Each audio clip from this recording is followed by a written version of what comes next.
All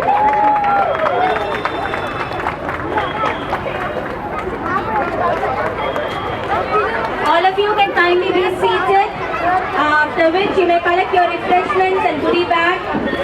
And please be seated for a very enlightening talk by Dr.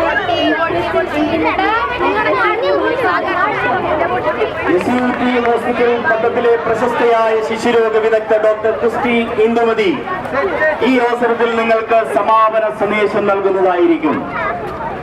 ആരോഗ്യമുള്ള ഒരു ജീവിതം എങ്ങനെ നയിക്കാം, ശരിയായ രീതിയിലുള്ള ഒരു ഭക്ഷണ ശൈലിയുടെ ആവശ്യകത, വ്യായാമത്തിന്റെ ആവശ്യകത, ഇന്നത്തെ കുട്ടികളിൽ കണ്ടുവരുന്ന അമിതമായ വണ്ണം നമുക്ക് എങ്ങനെ ഒഴിവാക്കാം, കളിയിലൂടെ വളരുമ്പോൾ അവരെന്തെല്ലാം നേട്ടങ്ങളാണ് ജീവിതത്തിൽ കൈവരിക്കുന്നത്, ആരോഗ്യമുള്ള ഒരു പുതിയ തലമുറയെ വാർത്തെടുക്കുന്ന മഹത്തരമായ സന്ദേശം പകർന്നുകൊണ്ട് തിരുവനന്തപുരം ഇന്റർനാഷണൽ സ്കൂളിന്റെ ആഭിമുഖ്യത്തിൽ നടത്തിയ കൂട്ടയോട്ടം ഇതാ ഇവിടെ എത്തിച്ചേർന്നിരിക്കുന്നു. പ്രിയമുള്ള മാതാപിതാക്കളെ, പ്രിയമുള്ള കൂട്ടുകാരെ, നമുക്ക് കൈയടിച്ച്